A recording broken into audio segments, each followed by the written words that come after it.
Je me tourne maintenant vers notre second invité, Jérémy Torza. Bonjour Jérémy. Alors vous êtes le directeur de la BU informatique du groupe DFM. Rappelez-nous DFM. Alors, en quelques chiffres, DFM, c'est une structure qui a 22 ans aujourd'hui, de 300 collaborateurs. Un peu le plus près. On est répartis sur une dizaine d'agences en France. Et aujourd'hui, on a un intégrateur expert sur les solutions informatiques, télécom, print et des maths, et de sécurité des locaux, et des biens et des personnes. On a une approche conseil pour les entreprises qui s'articule autour de 4 enjeux majeurs aujourd'hui pour les structures. Il y a un enjeu de productivité évident, c'est-à-dire qu'on essaie d'être plus compétitif que ses confrères. Évidemment, il y a des enjeux de mobilité. Donc la mobilité, c'est d'avoir accès partout, tout le temps à ses données, à sa data, depuis son smartphone, en déplacement, en vacances, etc. Évidemment, des enjeux de sécurité, donc de sécurité des biens et des personnes, de sécurité informatique au sens large, et bien entendu de cybersécurité. Et le quatrième enjeu sur lequel on est assez fiers encore cette année, on en parlait tout à l'heure, c'est la RSE. C'est devenu un vrai enjeu aussi, un vrai sujet pour les structures. Donc on a pas mal bossé sur le sujet cette année. Alors là, vous m'avez parlé de vos enjeux IT, mais vous êtes dans un groupe qui à l'origine est un bureauticien. Alors, à l'origine, un bureauticien, effectivement, c'est une image qui nous a collé à la peau longtemps, mais on s'étonne toujours pourquoi, parce que les télécoms on en fait depuis 18 ans, l'informatique depuis 15, la sécurité depuis 6, et pour le coup, on a des niveaux d'expertise qui sont extrêmement forts dans ces 4 domaines-là. D'accord.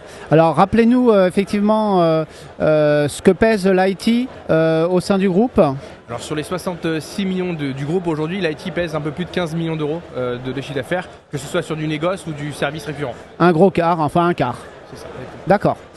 Alors, vous avez une forte dynamique en 2023 puisque le chiffre d'affaires a progressé de 23%. Exact. Alors, à un tiers apparemment en croissance organique, et puis il y a eu de la croissance externe. Alors, rappelez-nous quelles ont été ces acquisitions et puis qu'est-ce qui a tiré la croissance organique?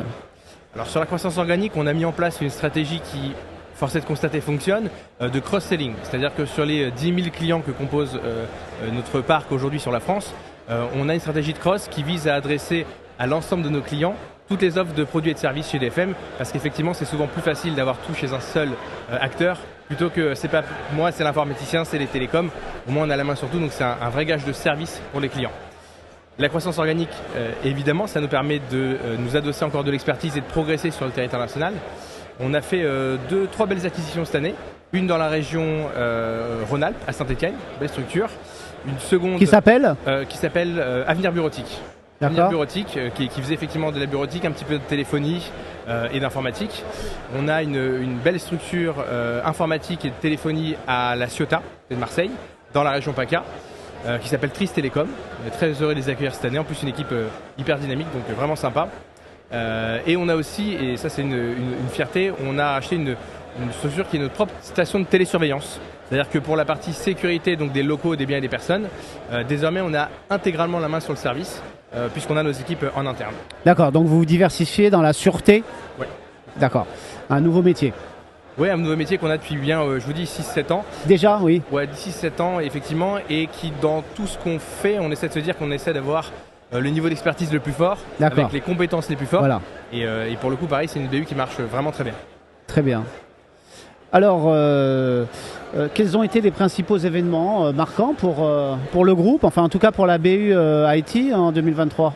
Alors pour la BU IT et pour le groupe, même d'une manière générale, on a fait rentrer un fonds d'investissement minoritaire qui vient de nous rejoindre au capital, qui s'appelle Crédit Mutuel Equity.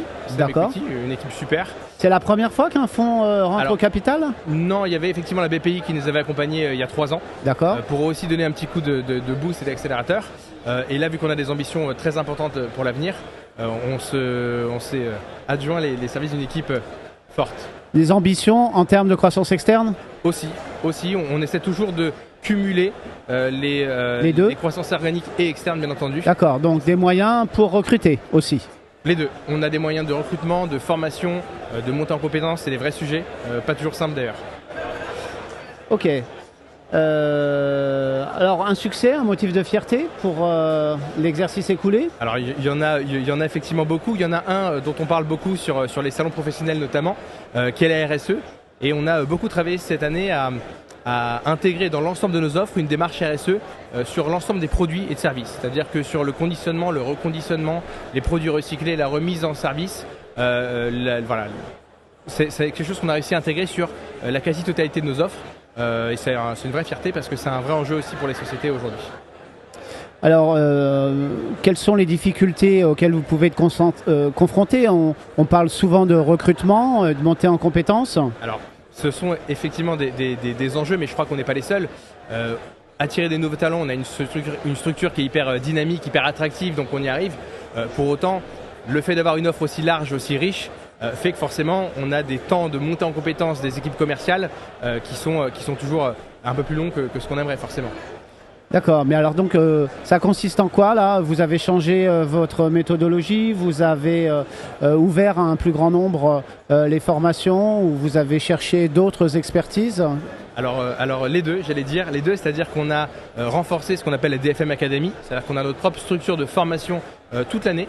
On est d'ailleurs, je pense, une des seules structures de notre taille aujourd'hui à avoir un formateur à temps plein salarié chez DFM qui permet d'avoir la méthodologie DFM, l'approche DFM, les valeurs DFM. Pour ça, c'est une vraie force.